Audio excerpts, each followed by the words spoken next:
everyone. I'm Tracey. I'm Carol. And we are my Outlander Purgatory. Welcome. Carol, how was your Christmas? Wait, let me see that glass. It's not one of yours. I just pulled it from the cabinet. How was your Christmas? It was lovely, Tracy. How was yours? It was lovely. Oh, that's right. I know how yours was because I was there. We had it together, and it was very nice. We had a lovely day. I and Carol in our Christmas, Secret Santa, which we do amongst our family members. And because she has no wine glasses, or she has like 4 stray ones, I got her a set of wine glasses and a bottle of Santa Margarita. I thought you had the bottle there. Sorry. I thought you had the bottle to display. No. And a bottle of Santa Margarita. I do have wine glasses somewhere, but then we took the bar down and they got put away, and then I don't even know. You can take those wine glasses back if you want. No, because for all I know, I don't know where they are, so I'm not going to worry about it. I'm happy to have a box of wine glasses. Yes. No, Carol had Thanksgiving too, and she's like, well, I think there's one wine glass in that cabinet over there, and there's another one over there in the bar cabinet. I was like, I don't get it, Carol. Every day I'm on Facebook Marketplace and Craigslist looking for a cool bar. And I just have to bite the bullet and go to there. There's cute antique shops in Point Pleasant, and I just have to go. And I've seen a million cool. I just want something different. I don't want to go to Raymore and Flanagan and buy a bar. You know what I mean? I would like one of those too. So I'm drinking leftover wine from Christmas, which we had brought, which is this Pinot Grigio Antica Corte, something or other. I don't know. It's 8. And I'm drinking it out of the last not heretofore seen holiday glass, which is, it says, I'm on the naughty list, totally worth it. Can't do it. What, the holiday glasses? The non-stem white, because my white has to be freezing, and my red I like room temperature. Actually, I like my red warmer than room temperature. So white, I have to stay far away from the actual wine. Once in a while, I do the stemless. Once in a while, and this is just cute. So, and it's gonna get packed up again. So, I'm assuming you're drinking your Christmas present.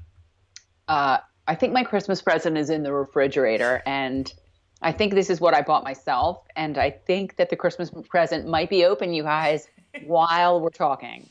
Well, you know what? If there is any episode this season of Outlander to pour a glass and have a toast and say Slàinte mhath, it would be episode 409, I would believe, because, I'm going to go right there before we even start this thing and say that this is pretty much a perfect Outlander episode. Oh my God. This might be the shortest video in history because I literally have nothing to complain about. Oh my God. Well, I have a few things, but it was so good. But it's a real stretch to figure them out. I had to, on my rewatch, be like, well, I suppose I can build a bit around this. Maybe if I try really hard. Oh my God, it was so good. It was. I cried. Oh my God. I think that there are, I'm going to say 3 separate times that I cried. Oh yeah. At the first time. And at least 2 of them I cried again the second time. And I think it'd be really funny if we play one of them and you and I watch it at the same time and see if we cry a third time. Oh my God, I'm not crying on camera. I think that would be hilarious. So I guess we should just jump right in. Anything else to report? Anything else to report? No. Done. All right. Outlander, episode 409, The Birds and the Bees. And boy, oh boy, doesn't that title have all sorts of meaning and levels. I just kept thinking about not telling the bees nothing.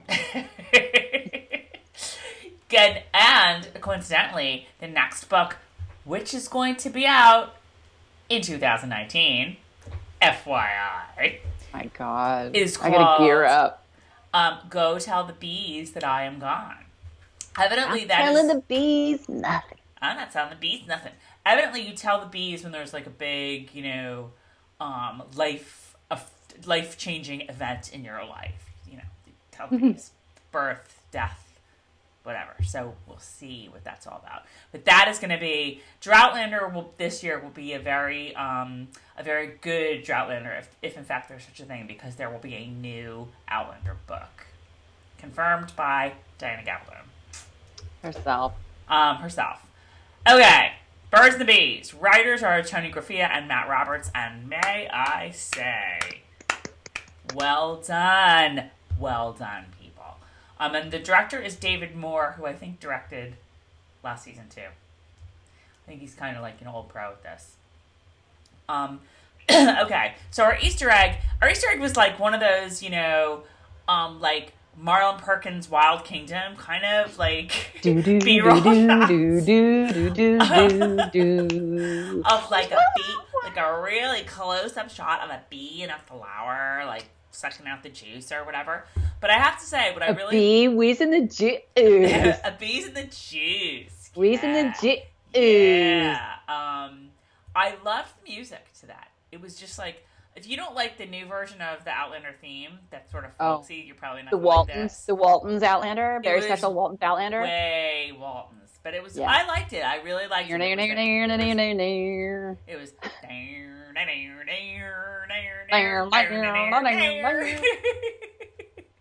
I liked it. It was very cool. So the show opens and it's like a continuation of, we ended last week with Brianna like going up the stairs. We start this week like pretty much right from there. Oh my God.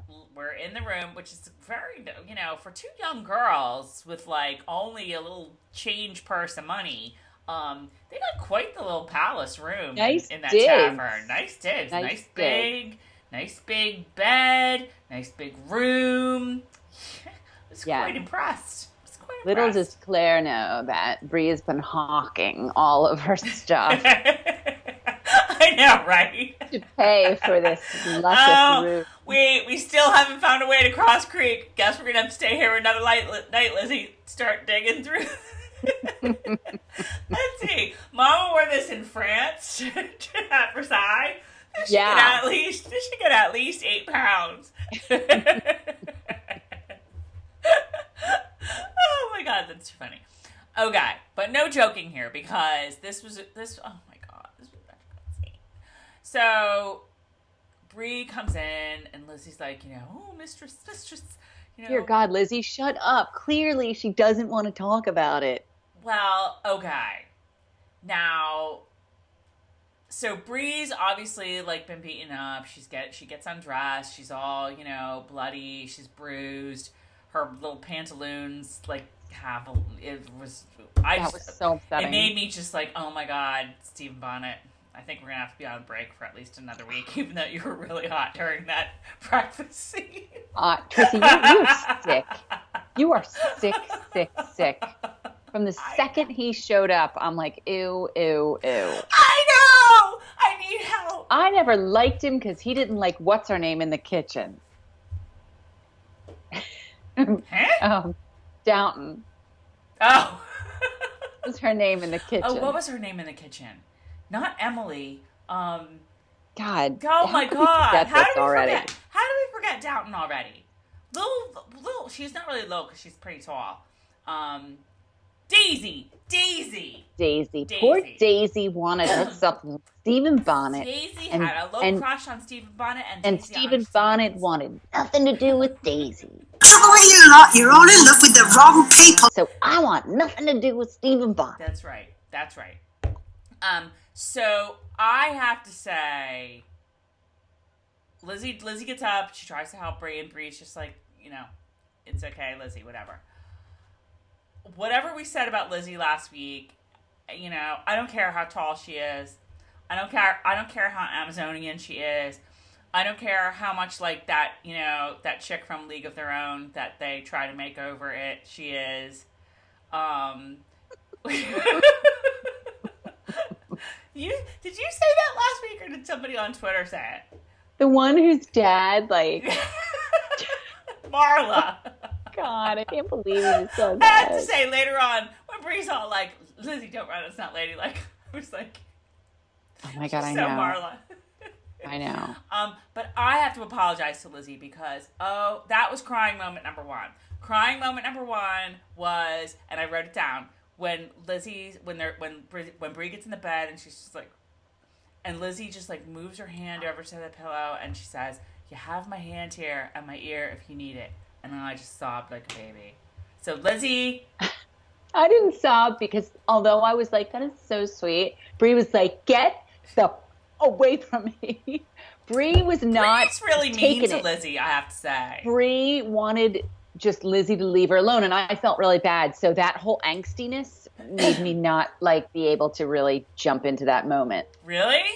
Well, because Bree was like, get away from me. And I was like, poor Lizzie, she's just trying to help, but I get it. Bree doesn't, like you could see both sides.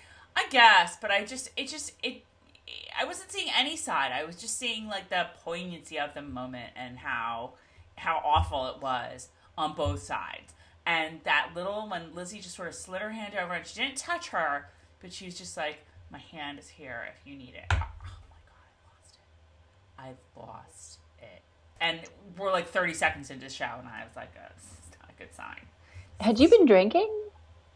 No, why? F, bro. That always makes me lose it more. No, I lost it because it was really fucking sad. Excuse my French, people. But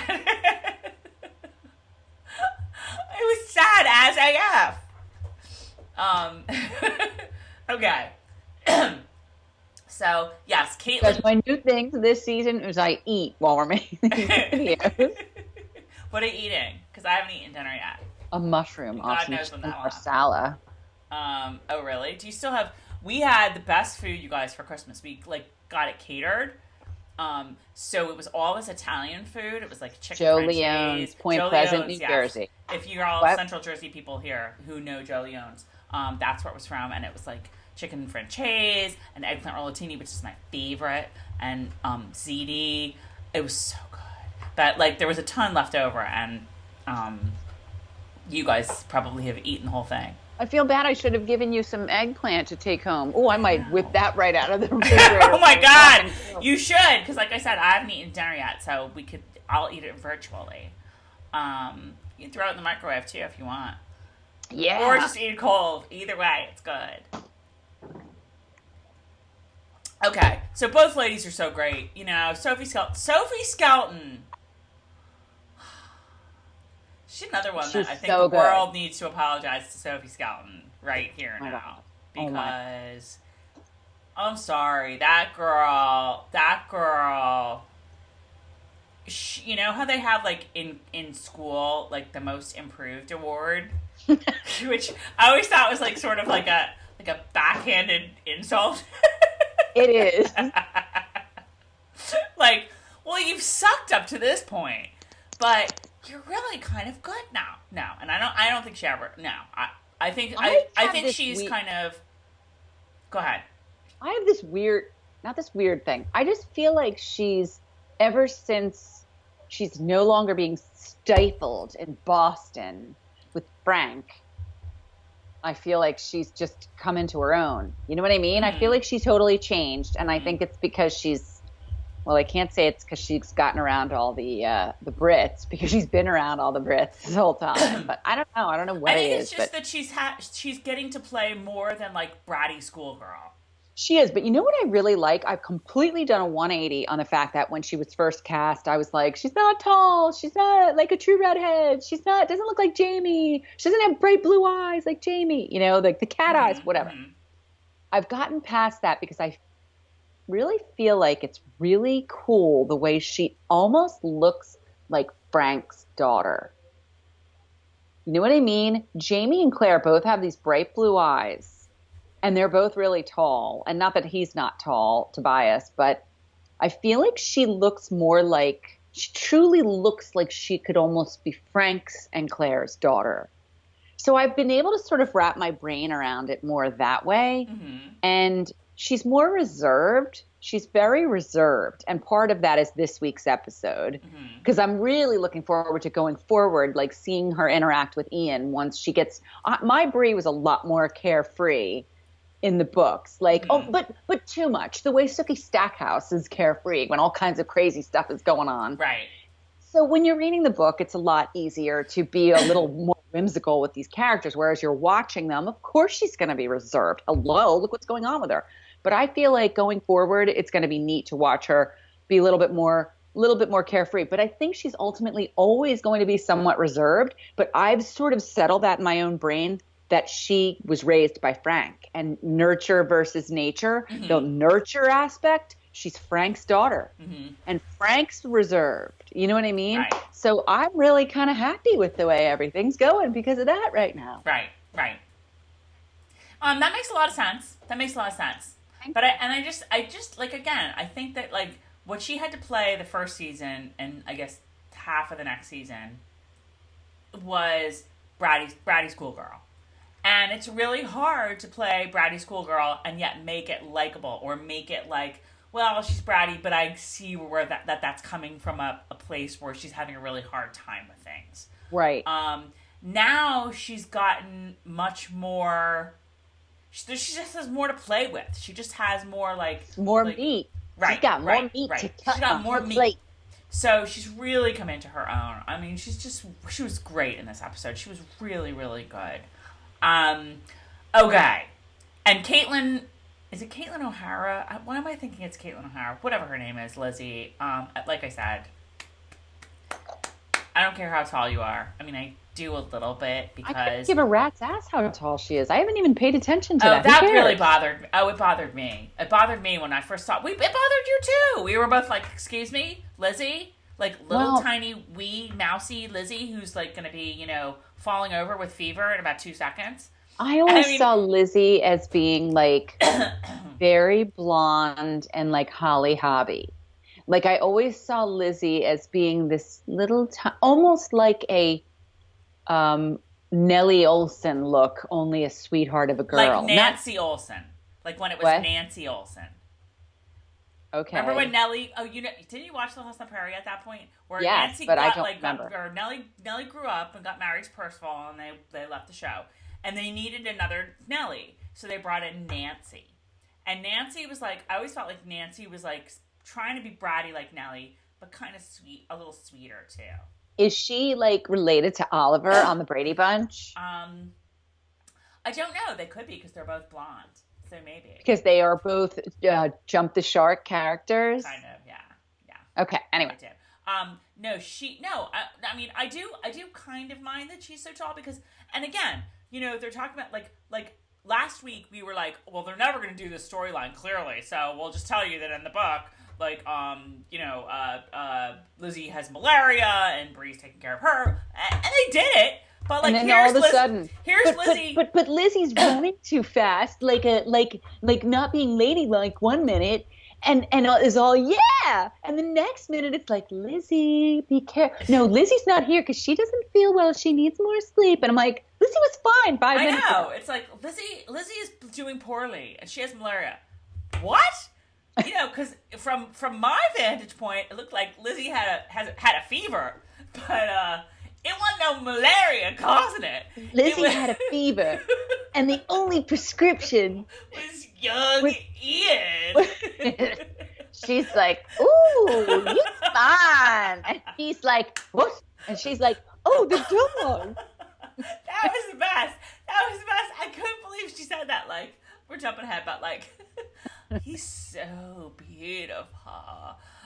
Oh, yes, Rhoda. I was like, oh my God. I'm sorry. Wouldn't you think that out on the ridge, there's not a whole lot happening? Don't you think Ian would also be like, oh. Like, wouldn't you think Ian would be like, hey now? I know, right? Well, and they're allowed to marry cousins, I think, back then, too. So I'm thinking he's probably like, Brianna. Oh, hello, cousin Brianna. But we'll get there. Ian's got other things on his mind. Yeah, all the ladies have fallen for Ian. Okay, so moving forward. So Roger walks into the tavern, And the guy now here's the thing. Okay, so he's like, is that chick I was hanging out with yesterday still here?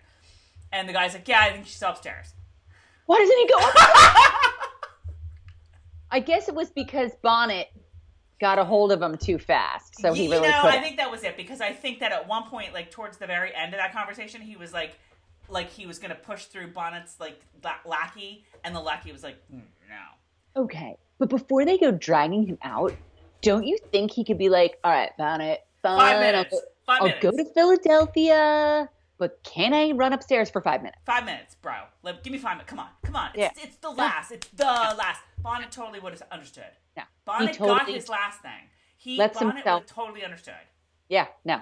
Mm-mm. He just lets himself get dragged out. Right. And doesn't say a word, mousy Roger. Right. No, I agree with that. Like, Bonnet, I mean, obviously then we wouldn't have a story. But, like, yes, I think if Roger... they had a knife to his head, to his throat, then I could see. Ooh, Roger's got to hightail it on out of here. And obviously that would have, like, ended up a whole other bunch of shit, because Bonnet would have been like, yeah, run up, like, see whatever. But then Bonnet would see who it was, and Bonnet would be like, oh, that's your lassie. Oh, well, I had some of that too. And then Roger would have to punch him, and then it would just not be good. So I guess it happened because it had to happen that way. But, okay, so... yeah, so Bree's upstairs, but before he could say anything, so Bonnet, sorry. Okay. Tracey's got Bonnet on the brain. So before Roger, I was back to Roger this week. Back to liking Roger? Mm-hmm. I didn't think you stopped liking him. Oh, because he left. Oh, well, you and Jamie both, but... Well, I was livid that he left, but I also didn't need the barn situation either, with the Lee press on hair now. Okay. Yeah. So, anyway, before he can go upstairs, he hears Bonnet, he hears like, oh, Mackenzie. So it's Stephen Bonnet having his breakfast. I don't know, if I'm Roger and Stephen Bonnet's going to buy me breakfast, I might take him up on the offer. It would also buy him some time, because he'd have to eat his breakfast. I'm going to sit down and eat some pancakes. I'm going to eat some pancakes, right. So Stephen Bonnet's basically like, oh, yeah, like, you're still after that lassie, well, that's great, but yeah, I don't think you're leaving, because, and didn't Stephen Bonnet say, I have to go watch that part again. Didn't Stephen Bonnet say he could get off, I guess he said he could get off wherever, not that he, like, Stephen Bonnet's point was, I said we were stopping in Wilmington, but I said you had to come to all of the ports first. I didn't think he said that. I thought he said you can get off whenever you want. But maybe what he meant is you can get off when, like, you can disembark, but you're going to have to embark again. Right. That was his point we're going to Wilmington, but you're stopping at every port with us before you're done. Right. And I kind of appreciated that. I was kind of like, hey, man. This is the rule. I mean, but I also thought Bonnet couldn't give a rat's ass if Roger's there or not. Right. He's just messing with him. Right. And that. Right. I guess that's because I was like, well, okay. Is Roger is Bonnet really going to cut off a limb if a dude decides he doesn't want to go back with him? I guess he runs a tight ship. Pun intended.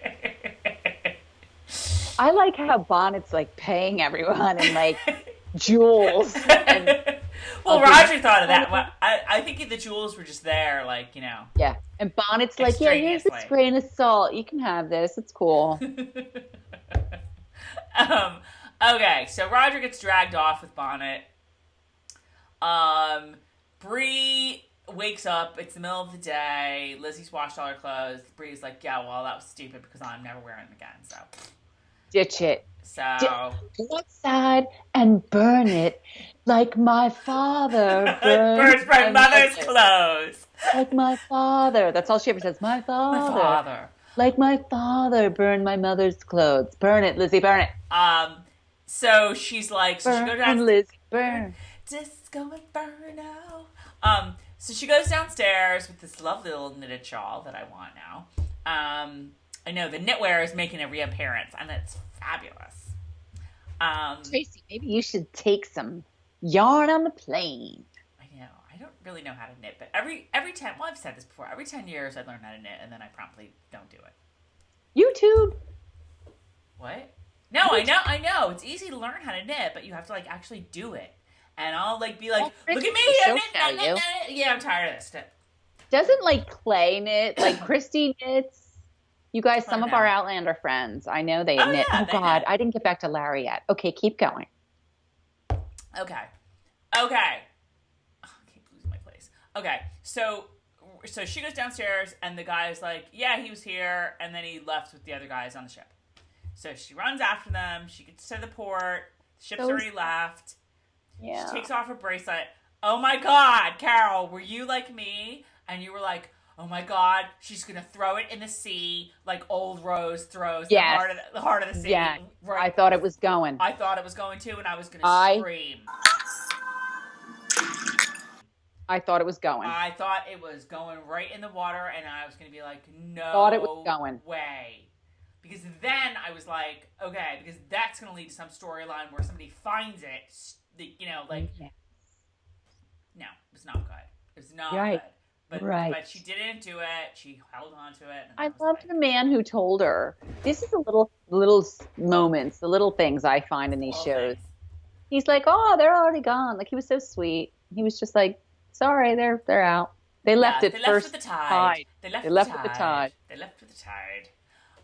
Okay, yes, no, I'm looking at my notes, and in capital letters, I'm like, oh my God, don't throw it out, Bree. My God, no. Okay. So she's on the street, and Lizzie comes running up, and Bree, again, like, just so hilarious. Bree is like, Lizzie, don't run. It's not ladylike. Okay, number one, she wasn't really running. Number two, she's not Marla from A League of Their Own. Like, what are you doing trying to, like, is she so, like, you know, not ladylike that you have to, like, change her?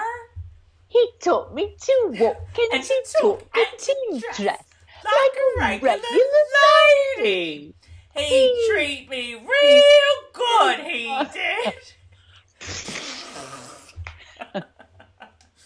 And if somebody, I'm not even going to say where that's from. Tell us in the comments, you guys. Tell us. And we should give you a prize if you know it. We'll figure something out. But number three, like, Bree's like the bastion of ladylikeness. Mm-mm. Like, where'd that come from? Bree in her pants. Right? Her Dan Gabaldon pants? Like, the hell with that? That was just kind of like a throwaway. Like, I didn't really... They needed something for Bree to say to Lizzie. I thought it was going to be, don't run, you're still sick. So then we could say, like, sick? What the hell is she sick of? From? Like, what? Right. What's wrong with her? But no, that was just so weird. And Bree is just so mean to her. I'm sorry, but Bree is mean to Lizzie. I don't really understand it. Why did you want to take her with you if you were just going to treat her like the hired help? Oh, wait, she is the hired help. Yeah, she's the hired help. Please help. Speaking of hired help, please help me. Ian of my own. What are you trying to do? Sorry, guys. My neighbor, Chris, sent us food tonight, and I'm trying to... Oh, what's tonight? What's for dinner tonight? Tonight was chicken. I haven't had it yet. It was chicken marsala and broccoli and noodles from Jimmy's. Nice. You should get these people as advertisers, Carol, since we're hawking all their food. Yeah. Jolio's, pony up, baby.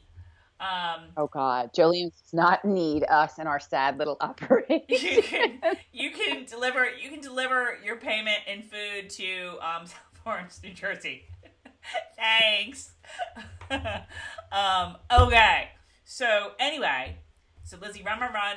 Bree, no. Lizzie, shut up. In her head, you're not gonna give a shit when I tell you what I have to tell you. In her head, she's like.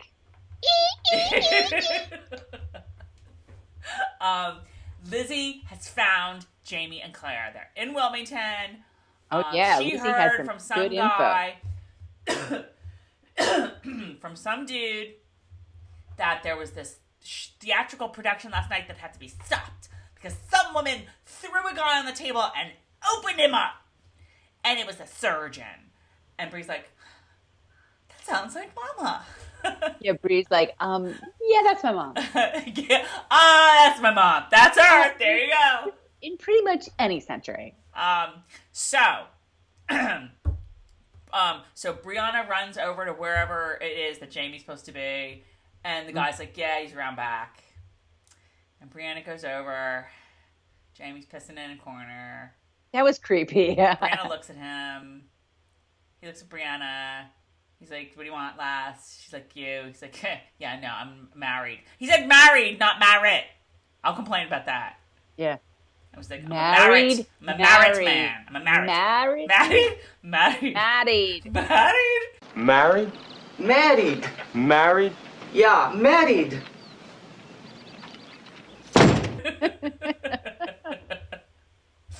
I didn't like it the way he was basically like, could you stop watching me? You're creeping me out. Yeah. You're creeping me out, yo. Yeah. Don't do that. So you know, he looks at you. They look. And there you go. And she says, you know, my name is Brianna. I'm your daughter. And the tears are flowing, and I'm not even trying to hide them. And I'm like, I said in my notes, it was so great. It was better than the book. it was, oh my God. I turned around to Tom and I was like, sometimes there are things that are better in the show, and this is one of them. Mm-hmm. Because the book was just sort of, my complaint was that it wasn't always just kind of there. It just sort of happened. It was kind of anticlimactic, whereas this, you get to see it. It's not that Diana Gabaldon's version isn't good. It's just that this is visual, and you're there with them while it's happening.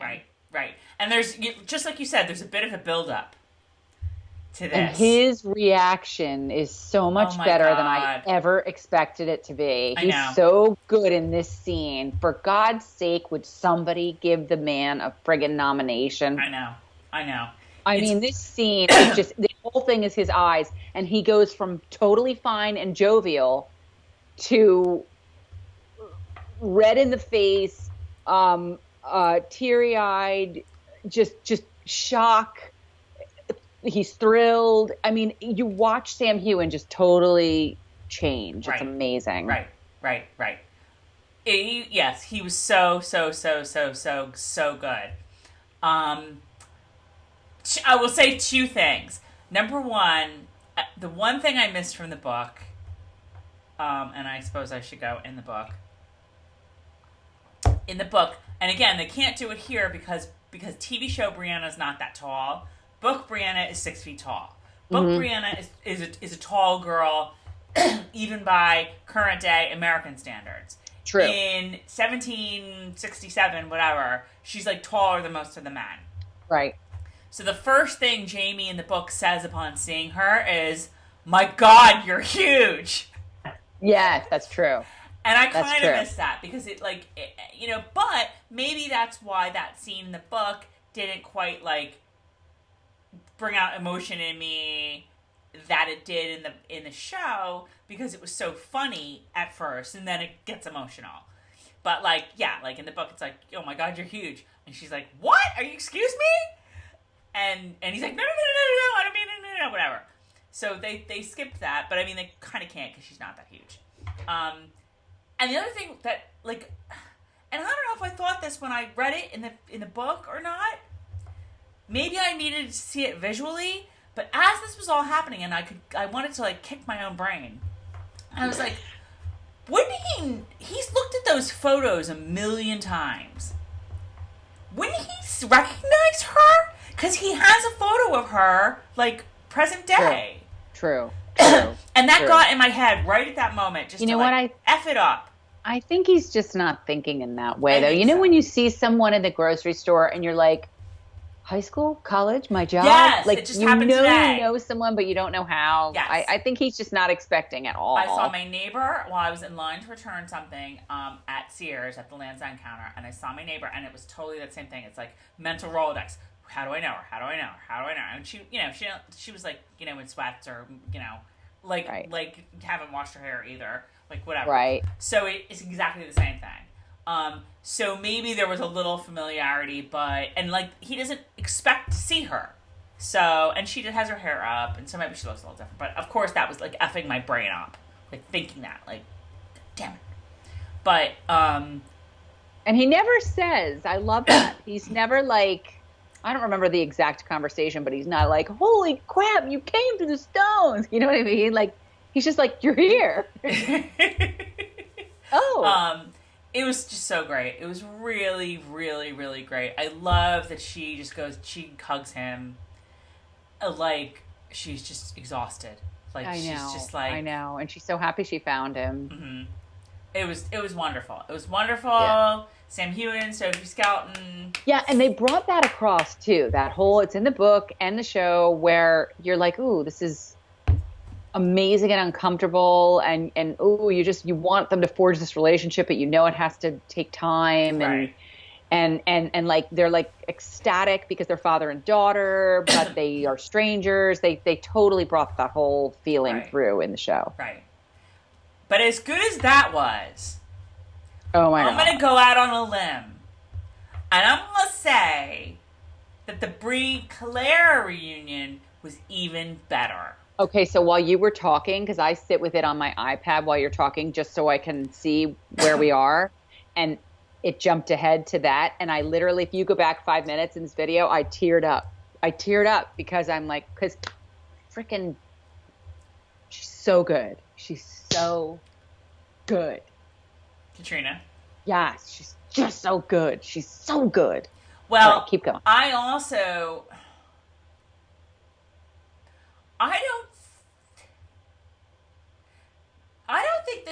think we see the reunion between Claire and Bree in the book. Do we? I don't think we do either. I don't know. I don't remember, but it's not here because Claire's not here in the book. He finds her. No. She finds him, and then he takes her back to the house, and Claire's at the house. Right. Well, not even, they're like at Cross Creek. They're yeah. Wilmington isn't really, if I remember correctly, Wilmington isn't really a thing in the books. It's Cross Creek is like where they all sort of congregate. When they are headed back to the house over the river and through the woods to Jamie and Claire's house they go, mm-hmm. I was so like antsy that it's so remote. I was just like, thank God Claire is a friggin' doctor, because oh my God. Oh, I know. Yeah, like anything can happen. I know. I will say I'm gonna make one. This is my.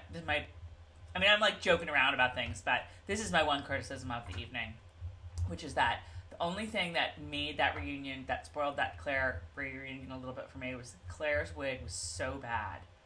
Go back and look at it. I'm looking at it right now. This. Yeah. Oh, there's an over where you see Bree like here, like back of her head, Claire front of her head there, and just the line was just. Well, why do they need that? Why can't they just put her own hair up in a bun? I don't know. But it was bad. That's it. That's my really complaint about this episode, I think, unless there's something I'm forgetting. But that reunion was so great. It was so wonderful. I just loved it so much. And then comes Ian. And he's just a light in the darkness sometimes. He's just such a, not that it's dark, but he's such a breath of fresh air. He's delightful. Yes, he's delightful. That's a good one. So young Ian makes the acquaintance. He's kind of like, okay, I didn't really know about you, but okay, this is not an unusual occurrence. Aren't you like, at this point, did he not know they had a daughter? I don't think. Well, we talked about this last week, didn't we? That they didn't really tell anybody anything. They didn't tell Marcelly and Fergus either. And I kind of... And sort didn't of you thought expect that Sorry. that they just told people that, you know, yeah, they have a daughter and she's like in France or Boston or wherever. But didn't you sort of expect Bree to speak up when they were talking about Marcelly? I was like, did we miss something? Don't we get to hear? Oh, true. They mentioned that. Marcelly. Didn't you expect Bree to be like, her mom's a wackadoo? You know? We better oh get my god, that I didn't even think of that. We better get that story at some point. Maybe they had that conversation it sounded like they already had that conversation. Maybe when she's like, I'm still getting used to Fergus and what's her name? You know, daughter of Wackadoo. Yeah. I think that name is the one that comes first, and you kind of forget Fergus's name. Free. Here's another thing. So aren't you sort of like, she didn't even like know anything about Leary. I'm going back a couple episodes. Like, when you're Claire and you start telling your tales and you're telling Bree, like, P.S., your dad's for another century and this is what happened to me, aren't you going to, at some point when Bree starts to believe you, aren't you just going to, like, go all out and tell her all these stories? She did, because Bree, back in the Leary episode, knew what happened.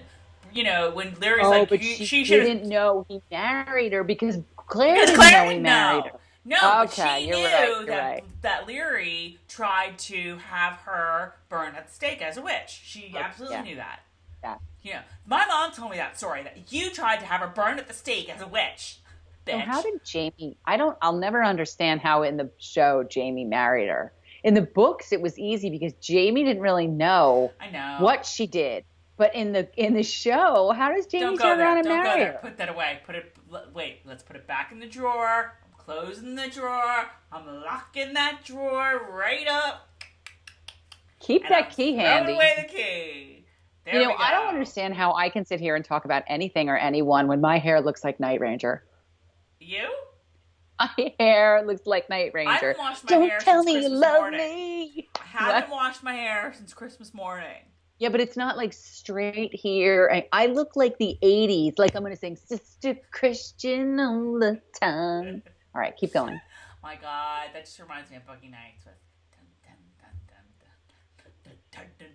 So now, so now we're headed down what I'm assuming is Cross Creek. Can we just go back for just a second so I can say, well then, welcome, cousin. Oh my God, so cute. I know. Is this Cross Creek that they're on the? No, now they're going. We're skipping over. We're not going to Cross Creek. We don't need to now because we found them. So they're back on the riverboat. They took that riverboat last time. Remember when Fraser's Ridge? They're going to Fraser's Ridge.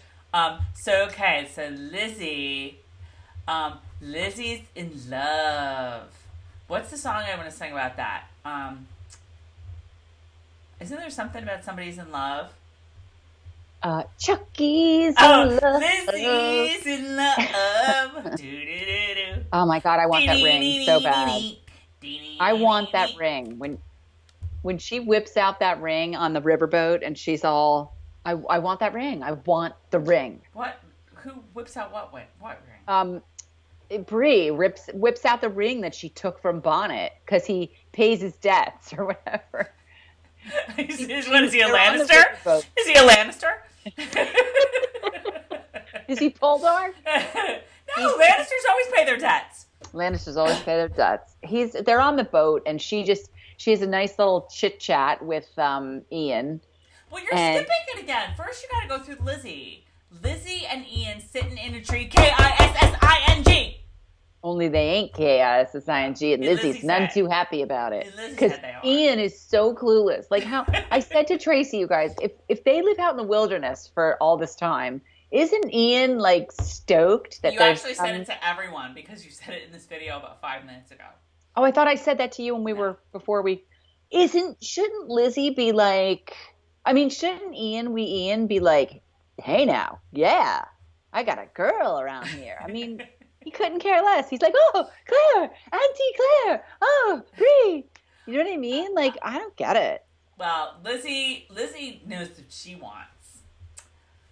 I don't know whether Bree taught her that or not, but she knows what she wants, and what she wants is sitting right there, and it's not his name. It's not Rolo either. So now we're like Claire and Bree are talking. So she's telling a little bit about like she didn't want Roger coming. The reasoning is a little bit different in the show than it is in the book. In the book, it has to be because it didn't happen like this with Roger in the. Well, the reason she it's not really a spoiler. The reason in the book is that she because I think Gillis talks about this too years ago, that Roger is her like steering mechanism. Mm-hmm. So if she thinks about Roger, like if Roger doesn't come, if Roger's still there, when she goes back and she thinks about Roger, that's going to steer her to the right time period. Mm-hmm. That's the reason why she doesn't want him to go. But in the show, it's just like, oh, I just don't really want him to go because, whatever. I'm just fickle. That's all. I don't know. So anyway, Bree thinks Roger went back. And in the books, Roger doesn't get back on the boat. Well, yeah. I mean, I don't think that's I don't know what the hell Roger does in the books, but I don't think that's an issue. He doesn't show up until he shows up. Well, I know. They just gave him a reason for not showing up in the TV show, which actually worked. It made more sense, kind of. And there might have been a reason in the book, too. I just don't remember what the reason was. And I was trying to piece together. Did it happen? Did it happen this way? Well, I'm getting ahead of myself again. So, I mean, clearly months have gone by. Yes. And so, because it would take Roger, by the time Roger would go from Wilmington to Philadelphia, get off the ship, get a horse somehow, or make his way back on a ship to Wilmington, get a horse, and get to where he needs to be by the Ridge, that's going to take him 2 months to do that. So the time period I'd be like, works. Sorry, Bree, but I'm in Philly, so I'm staying. I like Philly. I just had a cheesesteak, and it's good. When I go to London and find myself a cheesesteak place on the 4th of July, I'm a Philly girl. Mm-hmm. So, okay. So then we see an Ian and Bree conversation. So Ian's telling Bree all about Stephen Bonnet and how awful he is and how and she doesn't once stop and go, what was this guy's name? I'm telling the same thing. I said she didn't catch on right away who the robber was. The minute Ian was like, and she stole Auntie Claire's ring, Bree wasn't like, oh shit, really? Like she didn't get it. Like I mean, before that, the minute he started talking about how he took everything we had, like. How does Bree not know who he's talking about? What was it that finally made Bree realize the ring? Something made Bree go, wait a minute. You know what? Maybe that's it. Maybe it was the ring. But before that, Ian was like, he stole everything we had. He like slit this guy's throat and right in front of Auntie Claire. Like, how many robberies do you think that, like, does Bree think that they went through? Like, the minute he says he stole everything we had, Bree's, antenna should be up. Like, right. Is this the same guy? Right. And the other thing was kind of weird to that, but maybe not because I could see Ian being clueless enough to do this. Like, would a guy in that time really tell this like grisly, brutal story to a I was woman? thinking the same thing. Would he really be like, if he's that like shocked that the guy slit the guy's throat in front of Claire, would he really tell her? I know. Tell the daughter of this woman. Right, but I don't. This is talk about like not ladylike. This is not like gentlemanly to be. If Jamie was around, he'd be like, Ian, I told you to be more gentlemanly around the lassies. And I have to laugh. Don't talk about things like that in front of the lasses. I have to laugh at Ian's hat. I love Ian's hat. Love it. Excuse me, you're not a Walking Dead fan, no. So it won't make sense to you. But he just reminds me of Carl and his hat. Okay, so now she's all, she realizes it. And now we're with the Cullens going over the treetops and seeing all the pines.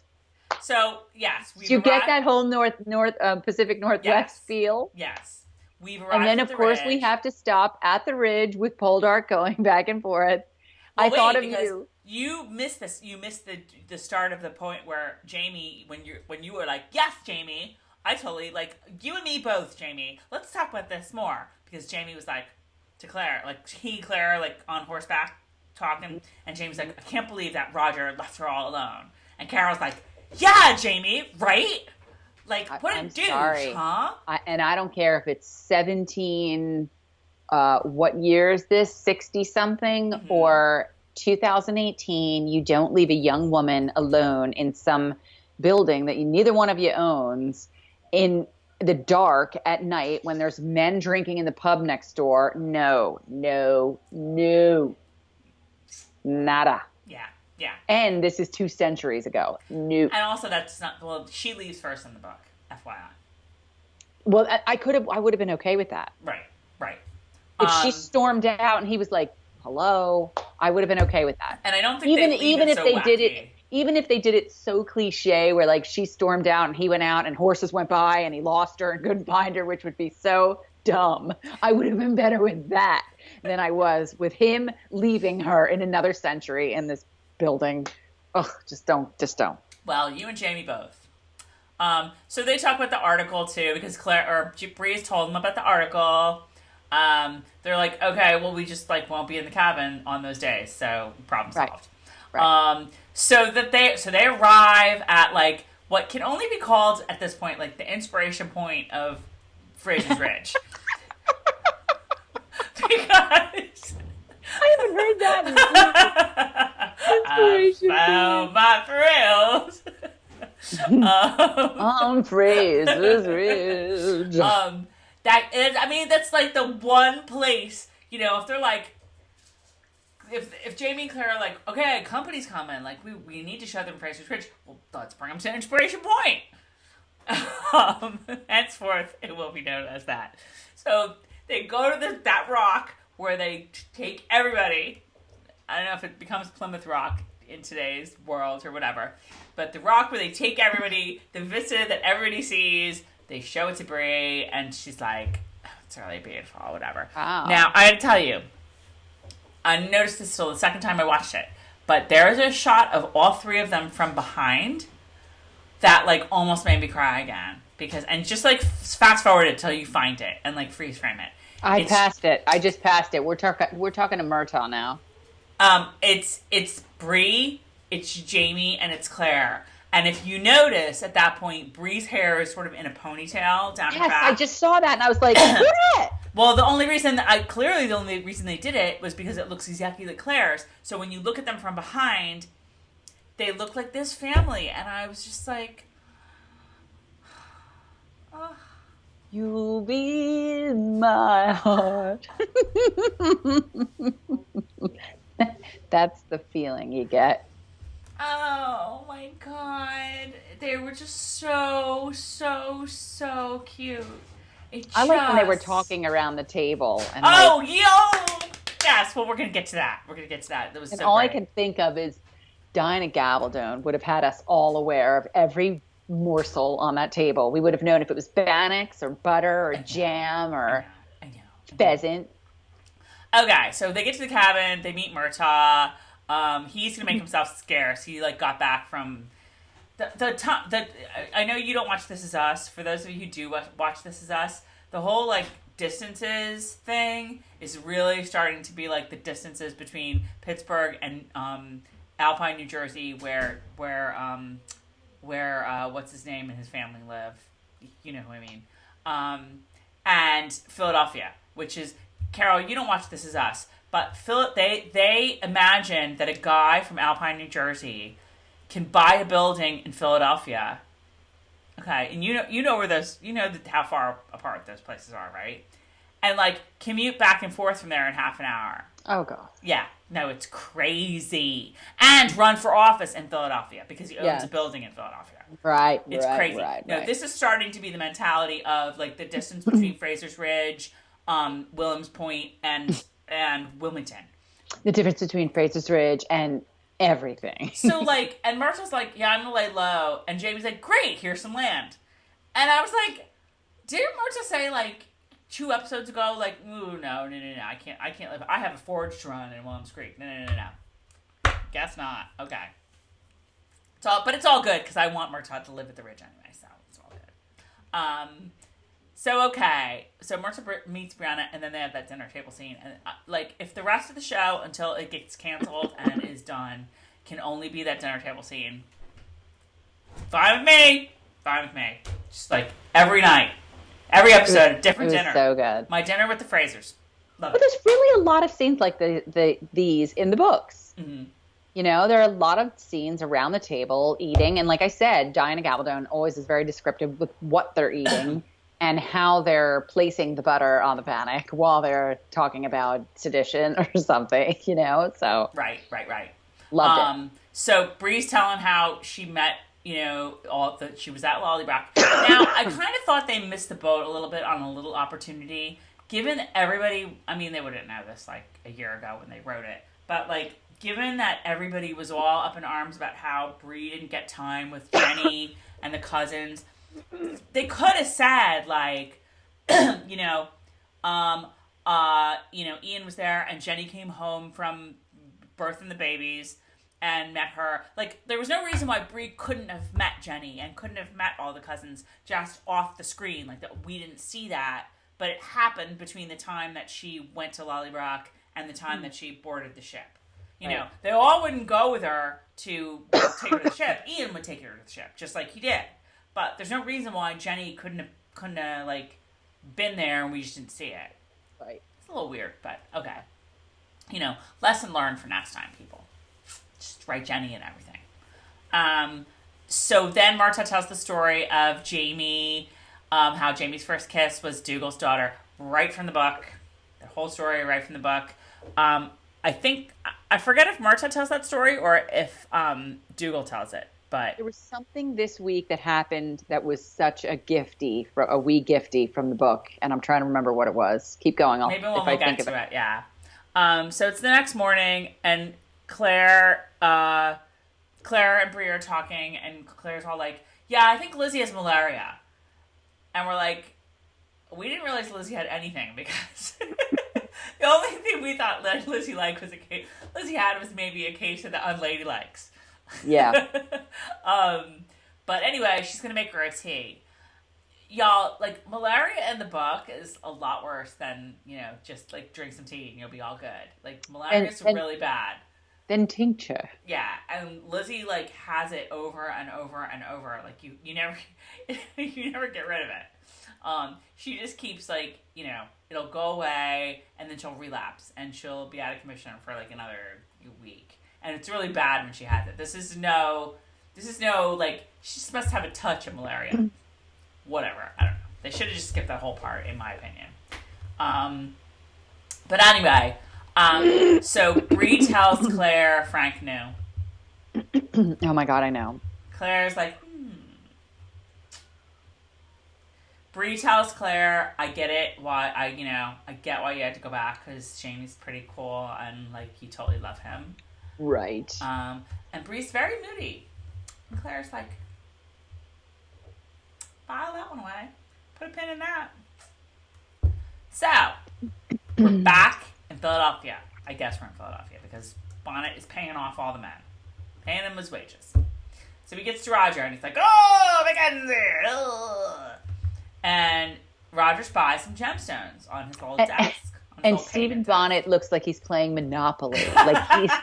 He's the banker in Monopoly. We'll take 2 of these and 1 of these, and here you go. And Roger's yeah, can I have a gemstone instead? And Stephen Bonnet is you are so weird. Oh yeah, you're just a bizarre dude, bro. But sure, dude. Sure, Jeff, good. Bye. So later. Off he goes. So now we get to the work on the Ridge montage, and it's so good. It's just so good. Bree's doing her little chores, and she's got herself some pants that she must have made. She's feeding the goats. She's helping doing this. She's chopping some wood. She's doing that, but she's still kind of bummed. She's still kind of upset. You can tell. Oh, I know. Maybe what you were thinking of with the wee giftie was the shooting, like with Jamie and Bree shooting stuff. Because that was cool. I mean, definitely, I loved it, and I loved because I knew it was going to happen. And then bam, they showed Jamie, and then they show her, and I just literally was watching, and I just went bam, and she shoots it, and Tom looks at me, and I'm like, right, Frank, and Jamie's like, "Sam, girl." Frank figured it out. Mm-hmm. Frank taught her. Jamie was like, "Where'd you learn to do that?" And she's like, "Oh yeah, my father taught me." My father. And Jamie's like, "Why don't you just take this axe and go?" Yeah. That was way harsh, Ty.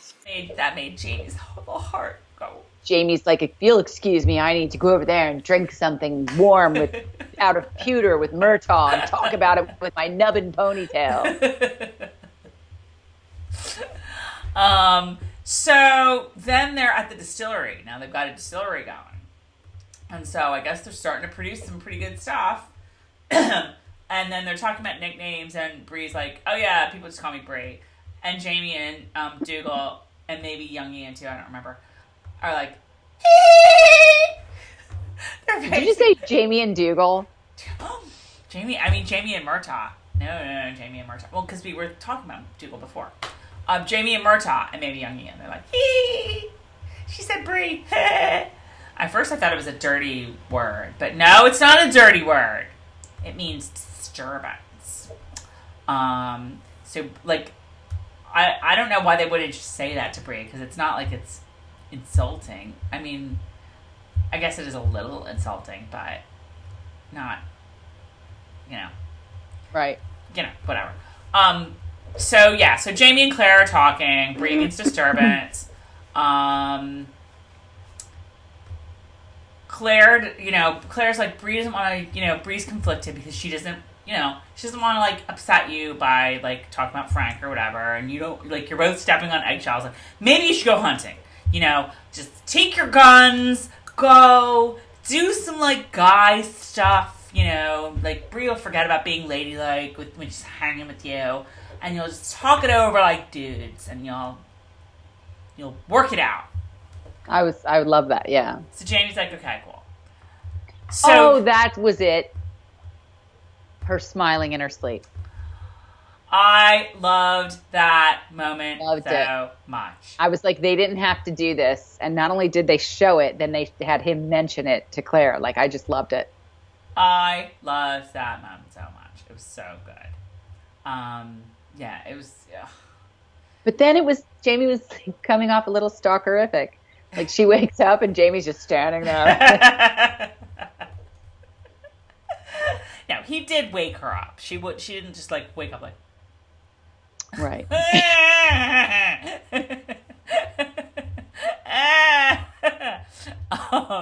So they go hunting, and they're going to hunt bees.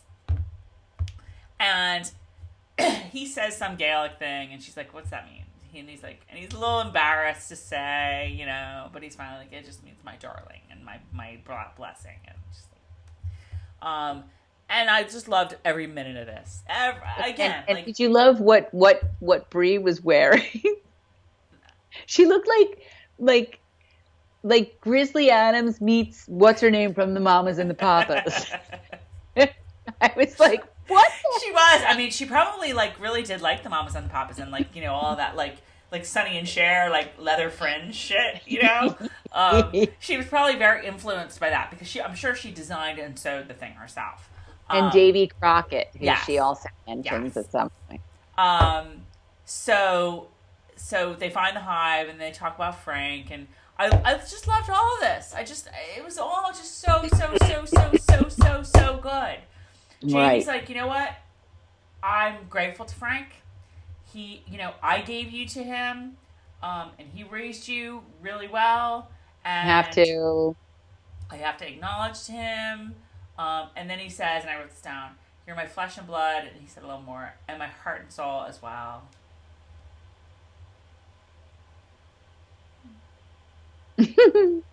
I like when they show the two of them sitting there looking at the bald eagle, and they both have the exact same hair, and they're both sort of sitting the same way, like looking up like this. And all I can think of is Mel Gibson and Heath Ledger, Lord of Mercy, eating their apple the same way in The Patriot. Well, the best part about this was when they do the whole, what should I call you? And he says, da. And she says, is that like short, is that Gaelic for, fatherly one? She's like, no, it's just simple. That part, book readers, in the books, that actually comes as part of the reunion. And it is a million billion times better in this scene. Yeah, yes, agreed. Not even, oh my God. Makes sense I here. was like, Tony Graffia and Matt Roberts. Even Diana Gabaldon is like this. Yeah. Yeah. So she's like, I was tired that night. She's like, oh, damn, why didn't I think of that? That changed, like that has to go in top 5 changes of all time from the book to the TV show. It just works so well there. Yes. Oh my God. It was always a little awkward, I thought, like at the reunion. Like you wouldn't say that like to somebody that you just met 2 seconds ago. No. It just works there. It's just like they've sort of been climbing this mountain of like working their way to figuring out who they are to each other, and that's the summit of the mountain. So good. So good. Okay, and then they get back and they have that scene where they're just eating the little honey. Not even with the bannock, they're just like scraping it off the knife. Right. Eating the honeycomb, not really saying anything. I loved it so much, I could just die. It was so great. How did you like how he was? Now I'm going to throw this in here. We're not at the honey yet. Back in when they're the two of them around, he was very close to her. He had his arm around her. Did you think it was creepy? And he was like moving in, and I was like, I don't know how I would take this if it were me, because I'm still not there yet. You know what I mean? Well, maybe she was by then. I guess. I mean, it's been like a couple of months at this point. Almost 2, if we are to believe the next scene or whatever. Right. Okay. Hang on for 2 seconds.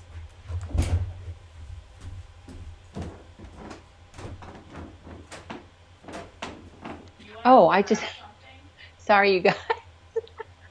She just disappeared, and I'm like watching. And then I'm like, oh, you guys. All right, I don't know if she wants me to keep talking about this or not, but they're eating the honey right now on the knife. And tell me when you saw the scene, you weren't like, I need some honey, like right now. Somebody go and grab me some so I can eat it off a knife, because I think I'm going to go do that right now. What are you going to do? I said, like, tell me you weren't like, somebody get me a knife and some honey, because it looks so good. Have you ever had that before? It's actually very interesting to eat that.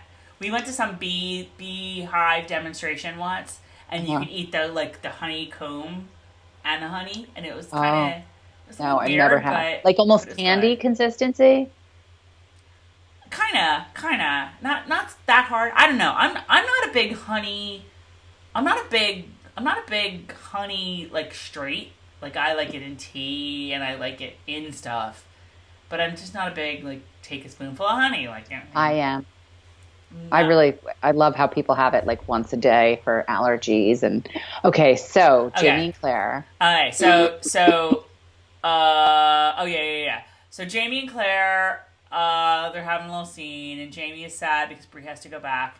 It's pretty much like you can't get better than that as a Jamie and Claire scene. You can't do better than that. Right. Can't do better than that. It's quintessential Jamie and Claire. Sam Heughan has some really good monologue. You know what? I have no complaints. It was pretty much perfect. And you know what? He has developed. He has evolved too. With acting, he's not all like, he's seriously like not intense, but he's like, he's getting that feeling across to you, like, just. Let me ask you this, because this is really the first time where you see them and Brianna together. Did you feel that they were capturing the proper age? There was one point where I felt like Bree looked way too close to Claire in age, and Claire doesn't look old enough. But I'm not even talking looks so much as opposed to just like... Yes, I see them as a family. I'm totally buying it. Totally buying it. Like them as the parents.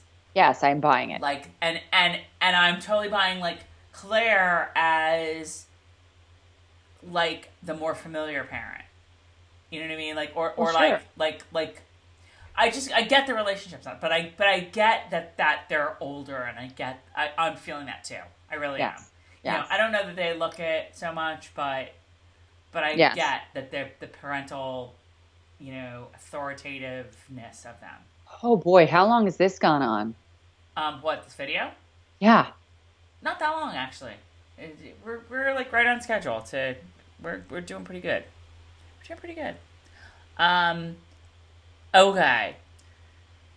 So the next day, Lizzie is gonna go off to the mill with Ian, if it's all right, mistress.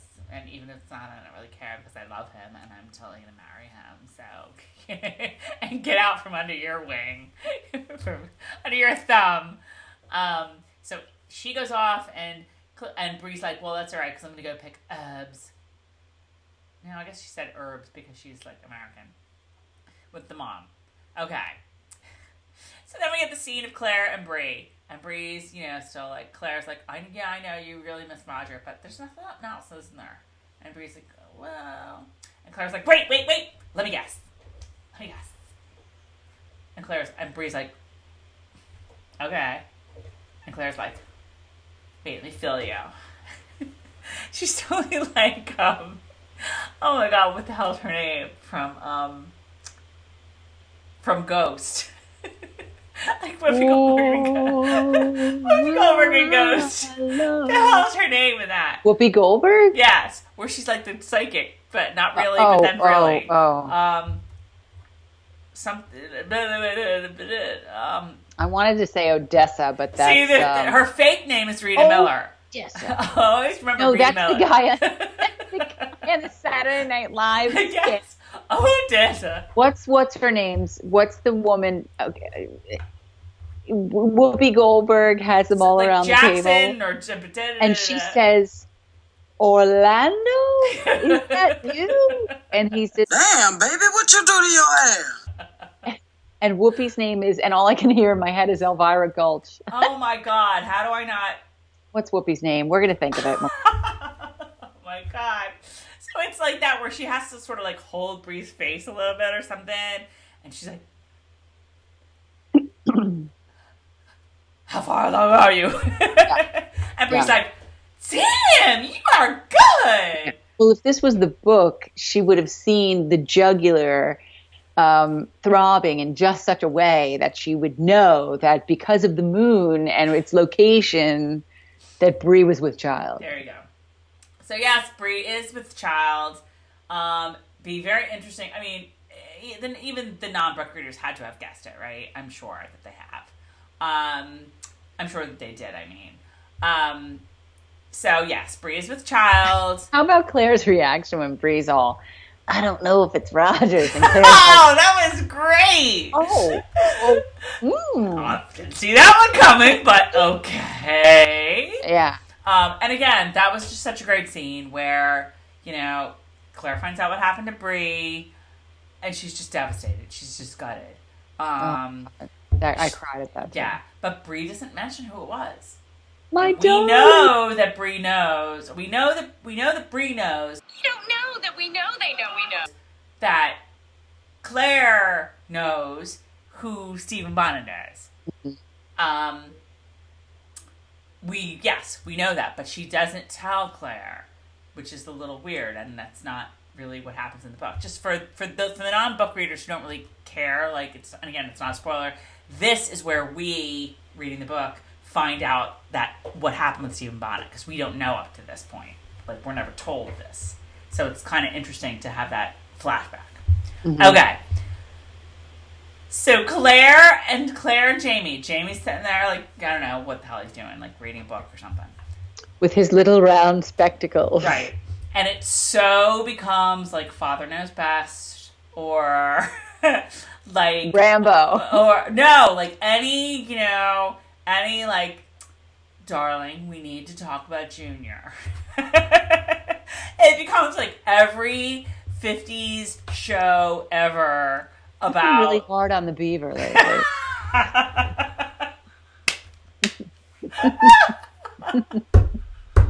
Oh my god! It becomes every episode of Leave It to Beaver ever. Oh my god, that's so funny. Ford. Mike.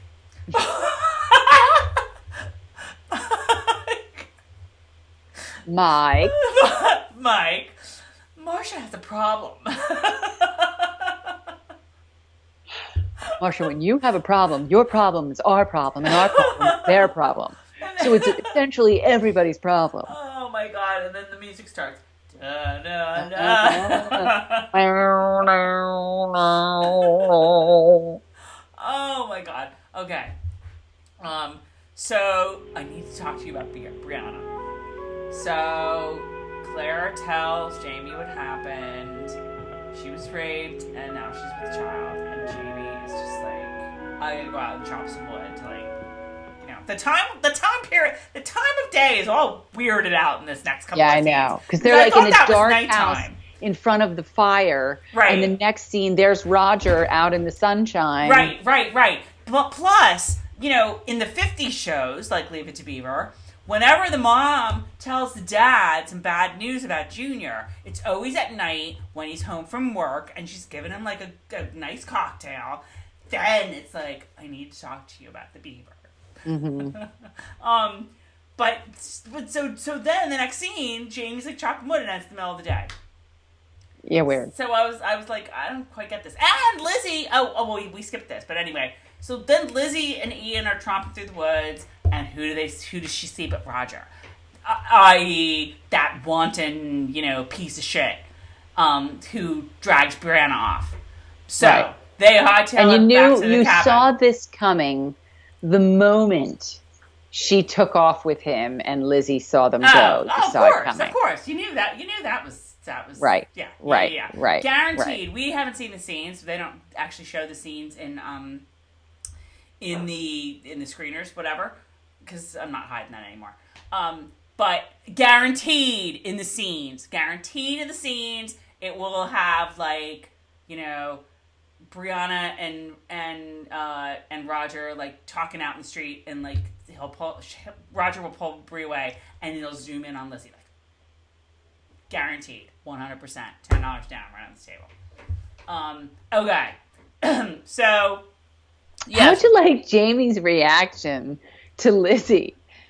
Like, and you let her go, and I'm like, dude, right. She's not allowed to. She's owned by your daughter. Lizzie becomes the criminal in all of this. Oh my god, Yeah. Yes. So, we actually skipped one thing. All right, I'll go back to what we skipped. We skipped that Claire was in the shed and she found the wedding ring. She found her wedding ring. Yes. And she's yes. like, the hell? And so she realizes who the guy was that was buying it. Okay, Yeah. Now Jamie's chopping wood. And this is not news you want to be telling Jamie with an axe in his hand, Lizzie. I know, right? FYI. Just for the next time, keep those words in mind. Make Jamie put the axe down first. Okay. So they saw the man. They attacked Brianna. Lizzie tells him the whole story. And Jamie's mad at Lizzie. Jamie's like, so weird. Why didn't you fight him off? But, we kind of both said the same thing, given that Lizzie is like kind of an Amazonian. Lizzie's like, look, I know I'm bigger than her and all. I mean, we were a little nicer about it than Jamie, but we kind of asked the same thing last week. Right. So now Claire and Bree. Whoa, wait. So Jamie's all mad, and then Lizzie's like, I could smell him on her. And I was like, ew! That was disgusting. His seed. I was like, you didn't need that. I'm sorry. Like, you're really telling and you know Jamie what? Fraser this? Really? I think so I dumb. think that's from the book, too. I think Lizzie, dove in with both barrels in the book, too. Now, would this intrigue Ian, or, gross him out and be like, Let me no, ask you this. it's not happening. How much seed has Lizzie been hanging out around? That, good question. How does she know? How would she recognize this thing? Ugh, ugh. Oof. That's like, did she grow up in a brothel like Fergus? Who knows? All right, get back to Okay. Claire and Bree. Okay. So Jamie's like, go back to the cabin. Lizzie, go back to the cabin. I'm surprised he didn't have Ian lock her in her room or something, like, with bread and water, whatever. Mm-hmm. So Ian see her off. So they go off. Now it's Claire and Bree, and Claire's like, And Bree's eyebrows, which have a life of their own. and Bree's like, or Claire's like, where'd you get this? And Bree's like, oh, I'm sorry, I didn't want to. That was a little. You would blame me. You would blame yourself. Jamie would blame himself. Da, da, da, da, da. Bree's like, promise you won't tell Jamie. Whatever. Claire's whatever. That's the last we see of them, actually. So we don't really know what's gonna happen with that. But we see where this is going, right? We see where all this mistaken identity is going. So we, the audience, know it was Stephen Bonnet that raped Bree. We wouldn't even be surprised if Jack Tripper showed up in the scene. It's so innuendo. Oh my god, this is so mistaken identity sitcom. Mistaken identity, exactly. Right. So we know it's Stephen Bonnet. Bree knows it's Stephen Bonnet. Claire now knows it's Stephen Bonnet. Jamie don't know. Lizzie thinks it's Roger, and because Lizzie thinks it's Roger, Ian thinks it's Roger, and now Jamie thinks it's Roger. So we cannot have Jamie and Claire together crossing the streams, because then this mistaken identity would be cleared up. And we certainly can't have Brianna and Jamie crossing the streams, because so no. Jamie and then if that happened, nobody's going to the Regal Beagle. There you go. So okay. So Jamie went off. So we see Roger. Jamie's getting off his horse. Roger's like, oh, great. I am totally lost.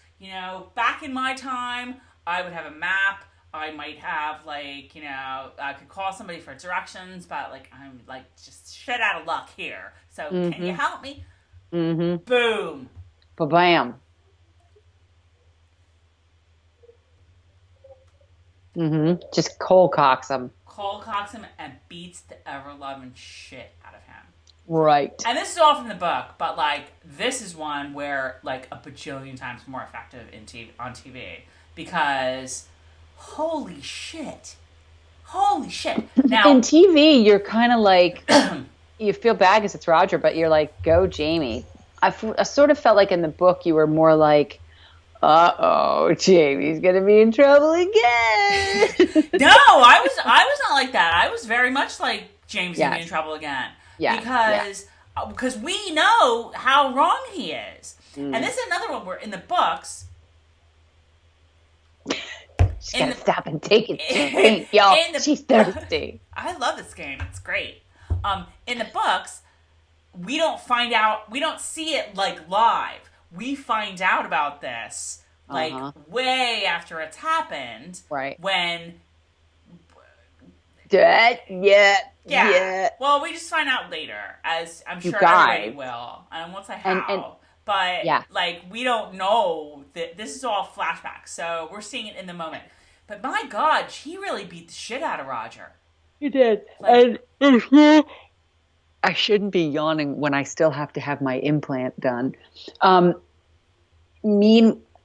Dental. Okay, so you also, if you have read the books, you know where this is going. I think this is the first time.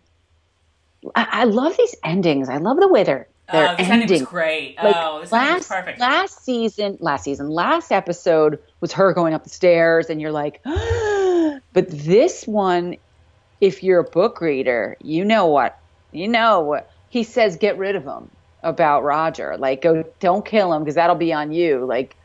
Just get rid of him. But as a book reader, you know how he gets rid of him. Yeah, Ian shows up. And you're sitting here if you think I can wait another week to see this, you're crazy. I cannot believe how into book 4 I am on film. Book 4, you guys, is the book that loses people. because they're all swept up in the Jamie and Claire fairy tale. And then they get to drums and they're like, oh, no.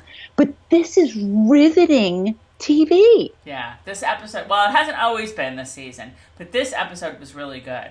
Just like, let tail end, Ian rides up, it was the fastest, like, bringing Lizzie back to the house ever in the history of bringing people back to the house. Well, maybe he was also going to get Fergus and telling him to run down to tell I know, Murphy. Right? Shows up, and Jamie's like, I don't care what you do with him, just get rid of him. So, non-book readers who are staying away from spoilers, I want to hear what you guys think is going to happen next. What's Ian going to do? Put it in the comments. And book readers, don't spoil. Do not spoil what is going to happen. But I would never ever think of this in a million years. You wouldn't. We'll see if people, non-book readers, guess what happens. You would not think of it in a million years. And it's just so awesome in its awful. Well, don't give anything away. Don't give anything away. It's going to be something bad. I mean, come on now. Well, he's not going to go. I mean, young Ian's maybe. He's not going to go set him up in the cabin down the road. Well, but young Ian's rather kind. He's kind-hearted. You don't know what's going to happen. He's guy. His mom always taught him right from wrong.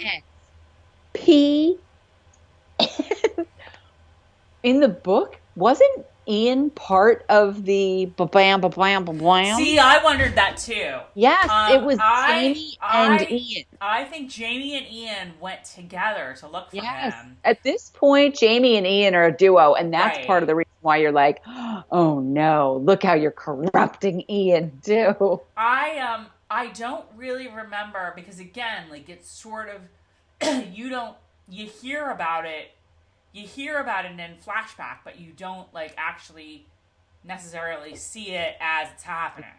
Right. So I don't remember how involved Ian is in the actual beating the shit out of Ness. But my God, Roger's face. Within seconds, this eye is like all. Do you think Claire was back at the cabin going like this? I smell blood. Someone get me blue. Get me linen. Someone's bleeding. Get me water. Someone's bleeding on the ridge. I don't know why I need these things, but I know I need them. God. All right, it's time. And on that note, oh my God. On that note, you guys, this was a stand-up episode of Outlander. Best one of the season? I don't know that I would say best one of the season, but awesome. Every single one of them, they just keep getting better. It's I don't even know. So I still have to say, like, probably my favorite moments of the season are still going to be Claire and Lord John back from whatever episode that was, because I just love them so. But this episode was just, I loved this episode. You know the way my squirrel brain works? I don't even remember that episode anymore. I loved this episode so much. It was so great.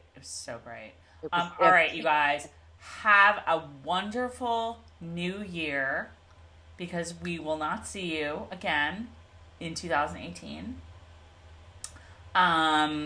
We may or may not be live tweeting this. Hopefully Carol can take it over this week. Oh, Trace, don't put that on me. Don't you dare put that on me. Maybe.